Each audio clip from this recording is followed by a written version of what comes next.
Bonjour, bonsoir, papa, maman, bandi sur la voie du Kivu, la voie des sans-voix, toujours celle du peuple. Les lots ali le 27 avril 2026. Donc, sur la situation sécurité, Kanakati Mboka Nabiso. Bandeko, premièrement, avant tout que la situation sécuritaire, donc, bombardement, Oyo, et Salama Kilobi Nakati aéroport à Kavumu, et aussi Motion de Sansir, Oyo, et Zoko. Kota oyo batela ki gouverner la province ya Sud Kivu.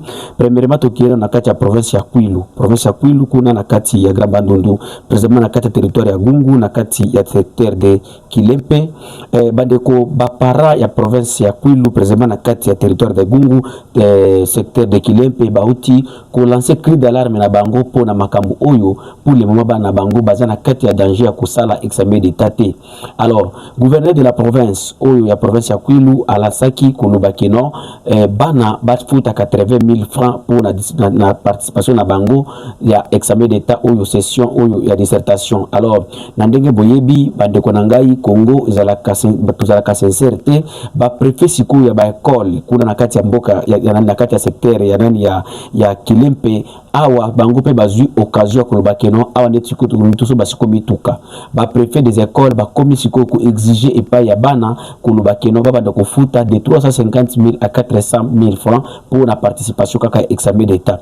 Yango ba parents ebele kuna na kati ya province ya Kwilu na kati ya territoire de Gungu baza ko se retrouver baza na kati ya impossibilité ya kozala keno bana na bango ba kendi classe ou basala ou va présenter examen d'état.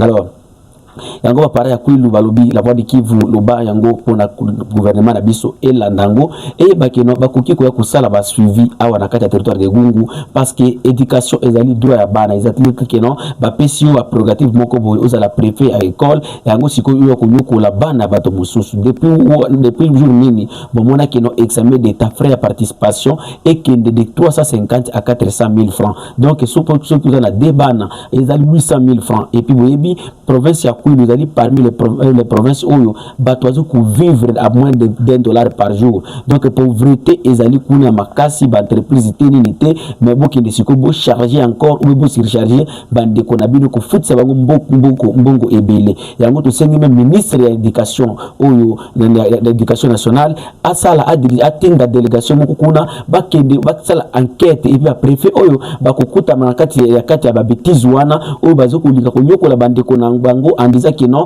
bango basala bambongo bakangama vraiment et loko mususu bande ko bisa kabino que non les problèmes to za kabizo ya liboso biso congolais ko condamner ba étranger bazo ko bisa mboka boka na biso bazo sala boye mais tout la kate que non oyo biso to ko contribuer pour na ko bebisa mboka na biso parce que likambo wana pe ezali crime ozo ko lingo oboma bana mwana sali 12 ans azo ko tanga azo ko mipesa mais aya ko zanga sa ko sala kaka examen d'état na mbongo oyo moko zo conscient que ozo ko fixer et ce n'est pas que le gouvernement de fixer en côté. Le gouvernement est fixé à 80 000 francs. Mais il y a 350 000 à 400 000 francs. Vraiment, c'est une chose que nous appelons le gouvernement congolais. Kolande Langona Kosunga, Bana Congo, Pumobimba. Même vous, les gouverneurs d'autres provinces, vous avez déjà fixé pour la participation à l'examen d'État. Bolande, la bourse à la banquette parce que les inspecteurs et les préfets des écoles, Bazoko exigent un bon webeli. Mais ceux qui vous tiennent par équipe, ou y a l'enquête, pour lutter contre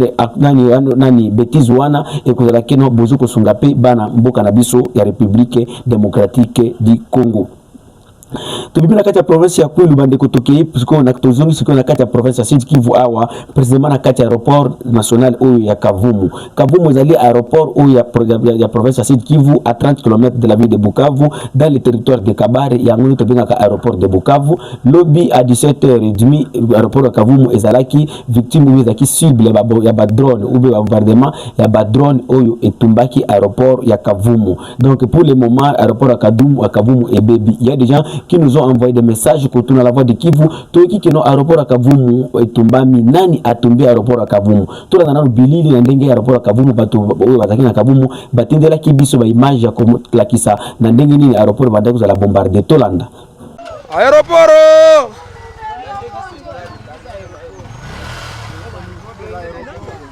Nous sommes à Kavumu presque au niveau de l'aéroport. Il y a crépitement des bombes. Marani mwa aéroport omu kabisa. Yo. Bombardement de l'aéroport de Kavumu Mungu. Ni maaeroporo kabisa. Ona moto. Ingine ile? Maaeroporo.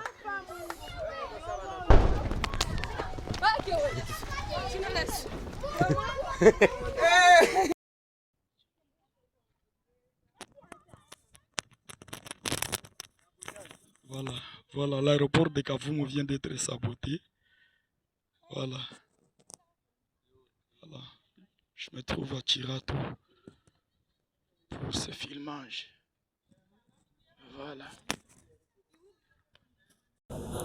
Oui, botu ko na bilili bande ko na ndenge aéroport Kavumu ezalaki bombardé banani siko batumbi aéroport Kavumu parce que il y a des informations qui circulent dans les réseaux sociaux que le bakino Rwanda tumbi aéroport Kavumu. Non, ce n'est pas vrai, l'aéroport Kavumu ezalaki tumbama ki lobby par des drones de nos forces armées de la République démocratique du Congo. Il tient de vous signaler que non, aéroport de Kavumu pour le moment jusqu'à Kavumu ezali territoire contrôlé par les rebelles de l'AFC M23 nde bazo contrôler place wana. Alors aéroport Kavumu eutuko tumbama Kivu et toujours Sima. Alors toujours comme mituna à qui profite cette guerre, ceux qui ben infrastructure na biso au tozana au tobanda ko lubakeno, je peux quitter Kinshasa jusqu'à Bukavu, je peux quitter Lubumbashi jusqu'à Bukavu, mais ils ont juste que non aéroport ils ont déjà encore bombardé ou bien ba infrastructure quand kozonga Sima. Est-ce que ça profite à l'ennemi ou bien aux rebelles ou bien ça profite au gouvernement ou quoi? Nous n'avons pas besoin de perdre, surtout c'est nous la population du Sud Kivu. Nous vous reviendrons demain pour décortiquer ou pour faire une analyse sur cette guerre que nous sommes en train de subir pour le moment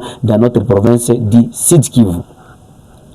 Bande kutubimi na kati ya mboka Kavumu bande kutuzungi awa na kutuzungi na kati ya mboka Uvira esika siège sikoyo ya ba institution provinciale ezali donc capitale la province ya Sud Kivu na ndenge boyebi après la chute de la ville de Bukavu en février 2025 que gouverneur ya Sud Kivu na banani mususu nyoso ya gouvernement ekimaka kobima Bukavu kwa kozonga na kwa kokota na kati ya mboka ya Uvira et puis Uvira pe et pour le moment province ya Sud Kivu ezali na crise politique ya munene oyo il y a des gens qui sont en train de comploter pour que le gouverneur de la province Alungo Bango batika la place wana na baboso ki Bolanda kaba émission na bisa la voix de Kivu to bisa kabino ke non le vice gouverneur azana groupe azana équipe na yimoko boye oyo azo ku utiliser ya bazalendo po na ko azo ko instrumentaliser bazalendo yena groupe na yimoko boye ya ba députés provinciaux surtout de sa tribu pour que ba déstabiliser le gouverneur de la province et que gouverneur de la province ba benga yena mboka Kinshasa pour que y atika la nakati ya province comme gouverneur ya province. Alors il y a même des messages où bada ko le kanakati ya ba réseaux sociaux na ndenge le gouverneur abanda ko komela na keno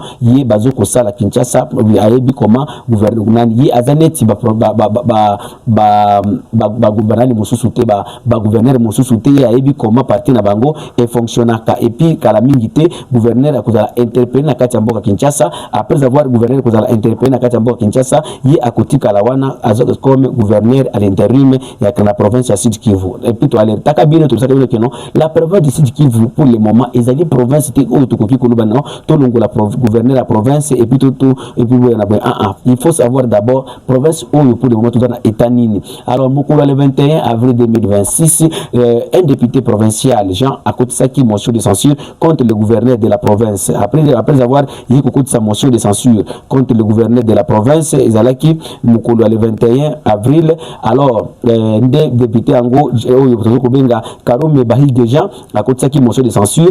Alors koya kokoma mokolo le 25 nani ministre intérieur na niveau national atenda ki telegram kosenga kino comme nani bureau ya assemblée provinciale ya Sud Kivu na gouvernement ba province ya Sud Kivu bakede na Kinshasa na kati ya ba réseau ya ba consultation oyo biso na bino toyebi kino bazoko kende kuna po bakende kofandisa bango na se. Alors après wana hier nous avions lu nani communiqué oyo ya bazalendo oyo ezaki signé et communiqué par de quelques groupes de bazalendo ezaki signé par Kamama général Kamama kolobakeno bango bazo ko soutenir ba députés provinciaux pour que gouverneur akende. Alors lelo oyo siko tango toyo ko lamuka toyo ko kuta pe un autre général de bazalendo donc oyo azali commandant oyo azoko konza unité to ko benga unité spéciale ya bazalendo kombo na ye Delphin Kalembe Ngoma Nzito yepe commis message naie pour ou lettre naie officielle ou ya kuluba kino arazo ko soutenir gouverneur de la province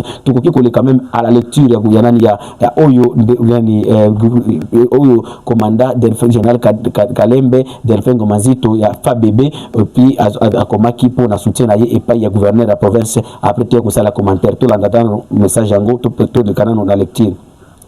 République démocratique du Congo, ministère de la Défense nationale et des anciens combattants, réserve armée de la défense RAD, unité spéciale de Wazalendo pour les opérations au sud Kivu, numéro de téléphone là-bas, message de soutien à son excellence monsieur le gouverneur de la province du sud Kivu, le professeur Jean-Jacques Pouroussi Sadiki, à son excellence monsieur le président de la République démocratique du Congo, Félix Tshisekedi Tshilombo, commandant suprême et garant de toutes les institutions, avec l'expression de nos hommages les plus déférents au palais de la nation à Kinshasa, Gombe. Conscient de la situation sécuritaire qui prévaut à l'est du pays, consécutive aux récurrentes agressions dont la République démocratique du Congo est victime depuis maintenant 30 ans, convaincu que la République possède des potentialités capables de mettre en place des mesures efficaces afin de contribuer au renforcement de sécurité, la stabilité, la défense de la région, la défense de la région et de l'intégrité territoriale telle que stipulée par la Constitution congolaise à ses articles 63 et 64. Tout Congolais a le droit et le devoir sacré de défendre le pays et son intégrité territoriale face à une menace ou une agression extérieure. Tout Congolais a le devoir de faire échec à tout individu ou groupe d'individus qui prend le pouvoir par la force ou qui exerce en violation des dispositions de présente constitution.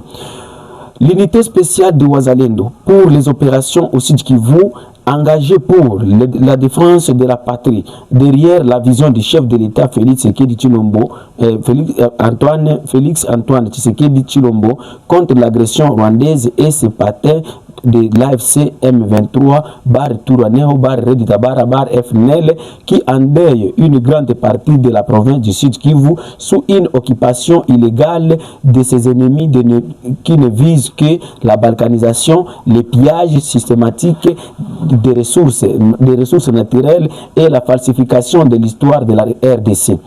En effet, l'Est de la RDC traverse une période de turbulence marquée notamment par les récurrentes violences,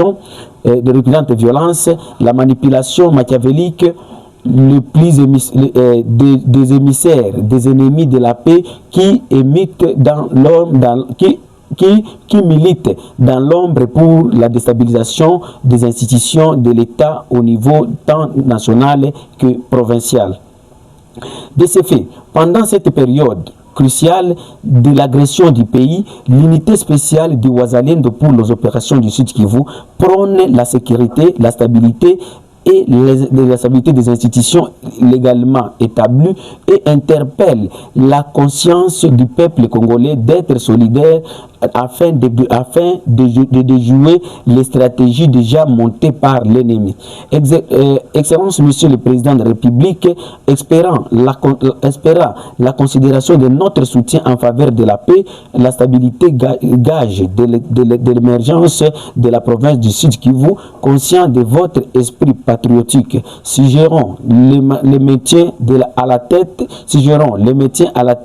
de la province du Sud Kivu du professeur Jean-Jacques Pouroussi Sadiki, fait à Uvira le 23 avril 2026 pour l'unité spéciale de Wazalendo pour les opérations au Sud Kivu, Delphin Kalembe Ngomazito, commandant force. Bandiko, Ezali message ou bien lettre oyo de général Delphin Ngomazito, oyo Azali, moko yabakonzi ou yaba leader Yazalendo na kati ya province Sud Kivu, a commis le chef de l'État pour na Kolubakeno, ba maintenir le gouverneur de la province Jean-Jacques Pouroussi na kati la mutu ya province Sud Kivu. Il chef de vous signaler que ceux qui se commémorer, se rappeler na oyo na bisaka bino, pour le moment, cette province tout ça na place à Mabé. Parce que dans cette province, nous devons risquer qu'on ait la division ébélée. Beaucoup de gens ici, ils sont en train d'utiliser leur politique ou bien de faire leur politique pour l'intérêt communautaire. Donc, à ce que ça, la communauté naïe. Donc, biso va tel, il faut tous à la bouille. Biso va tel, il faut tous à la bouille. Au lieu de ça, pour la République démocratique du Congo, ils ont dit que non, parce que moi, je suis de telle tribu, n'andez à la bouille. Biso tous à la bouille. Non. Et c'est pourquoi, chaque jour que non, la sagesse, nous devons d'abord prôner la sagesse. Et aussi, nous devons étudier d'abord les engins. Pour une province où il y a cette qui est différente de la province Moussous. Pourquoi? Parce que pour le moment, la province est en guerre. Il y a la guerre. Et l'ennemi est seulement à 15 km de la ville d'Ouvir. Et vous devez savoir que non, il y a des tribus, dès que Bolongo Libango, comme ils ont la force monétaire et autres, on va se rallier même et pas il y a des rebelles. Et puis beaucoup de monde même Ouvir. Vous devez savoir, comme les Bazalendo, les Bazalendo sont en train d'être manipulés. Sont en train d'être manipulés parmi eux, ceux qui ont eu groupe OYE, PC Bangoka, Mambongo, Binobo Komaboui, Bolubaboui, Bolingi Mutuboité, Bizaka, pour ce que tout ça la boui, ceux qui n'ont pas commis Wana, n'a coupé sa Bino Lokuboui. Alors, Bilo Komis Wana, ceux qui ont talé Ango, ils ont intérêt à mon côté Namboka. Ils ont intérêt à mon côté. Et puis, la politique que l'IDPS est en train de jouer, vous devez savoir que cette province, ils allaient le long de la gouvernement. Mais à Kinshasa, si vous croyez que nous allons jouer pour que Moutouana Kende, Bisso Moutouana soit Kotawana, l'objet beaucoup de la province Oyo. Et vous devez savoir, ceux qui vous ouvrira Baraka est tombé. Donc, Wana, les rebelles M23 à la porte de Yagra Katanga. Et là, vous besoin de protéger comme les bijoux. Et là, vous besoin de monde qui qui va bouter les bijoux en go, donc Congo et Kei. Alors, ceux qui vont jouer carte Mabé, Awa, ou bien qu'on va déstabiliser, qu'on appuyer la déstabilisation de la province. Je vous jure que non, lobby toko tunana, tout ça quand on est là pointo, ngana bito zo tunana que non, tout le bakini, tout toko mi ko kende wapi siko toko tambola makolo, aw, tipoeto. Wana ezali na alerte seulement la yoko sala pour na autorité na biso. Vous devez savoir que non, situation politique pour le moment na kati province Sud Kivu eza mabe et les wazalendo ils sont tellement divisés bazo ko zala instrumentaliser pour na makambuka pour na ba miette o ba kende boy o ba tirer boy parce qu'il y a des gens qui sont en train de faire des calculs ceux qui ont landi lelo biso ba tel et tout ça la boy pas comme nous avons on ceux qui bino bo suningai to bengani mutu tel ilibina biso ndengani na kokota wana et puis nazana ba contact na Kinshasa Kabuya azoko ebisa ngai kalamingi te IDPS nde kozwa c'est ce qui se parle ici nazoko ebisa bino loko zoko lubama. Alors we must use our common sense. We must use our common sense parce qu'on est en guerre et si on est en guerre nous devons avoir la sagesse. Donc c'est comme ça mes très chers frères, mes très chers compatriotes, dans le but que merci mingi pa bande konanga nyusu obazo kolanda la voix du Kivu la voix de sans voix ko bossa na te ko benga biso na numéro biso za pili 43 85 88 08 330 musu za li pili 43 82 40 42 600 tokuta na encore kata émission musu mais ko bossa na te ko s'abonner na kata chaîne yo sur YouTube la voix du Kivu TV. Merci.